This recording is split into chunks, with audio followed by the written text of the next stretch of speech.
Lim Kit Siang mendakwa Dato' Pembangkang Hamzah Zainuddin gagal dalam ujiannya di Pertuan Agong yang menzahirkan harapannya untuk melihat politik negara stabil dalam tempoh 5 tahun akan datang.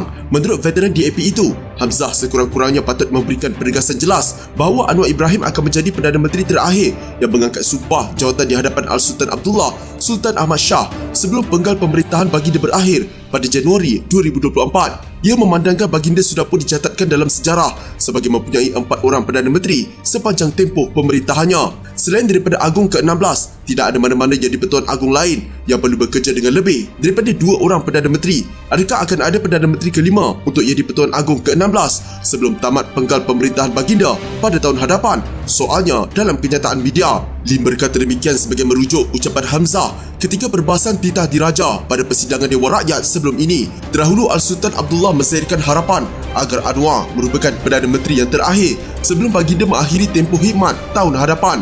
Berucap di istiadat pembukaan mesyuarat pertama penggal kedua Parlimen ke-15 sebelum ini, baginda sempat menyorot kebelut politik yang berlaku sepanjang pemerintahannya. Kebelut itu titah baginda menyaksikan negara ini mendapat 4 Perdana Menteri yang berbeza.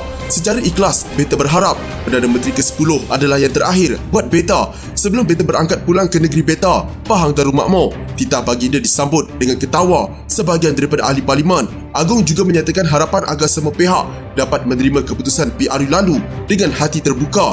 Untuk rekod, Malaysia mencatat sejarah tersendiri apabila kerajaan yang mendapat mandat rakyat melalui PRU ke-14 pada 2018 dijatuhkan melalui gerakan dibuat sekumpulan ahli parlimen termasuk dari parti pemerintah. Selepas berlakunya langkah syaratan pada akhir Februari 2020, politik terus dibayangi ketidaktentuan sehinggalah parlimen dibubarkan pada Oktober tahun lalu. Lim yang juga bekas pengerusi DAP berkata, perkara paling besar dapat dibuat oleh Hamzah sebagai pemimpin pembangkang ialah dengan memberikan jaminan di parlimen bahawa tidak akan ada pertukaran Perdana Menteri untuk 5 tahun akan datang.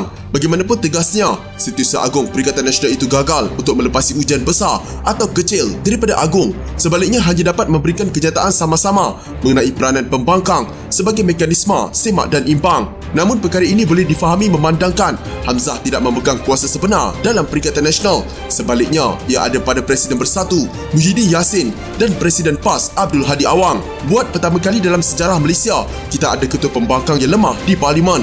Hamzah patut merujuk kepada Muhyiddin dan Abdul Hadi untuk mendapatkan persetujuan mereka bagi melepasi ujian yang diberikan oleh Agong, katanya.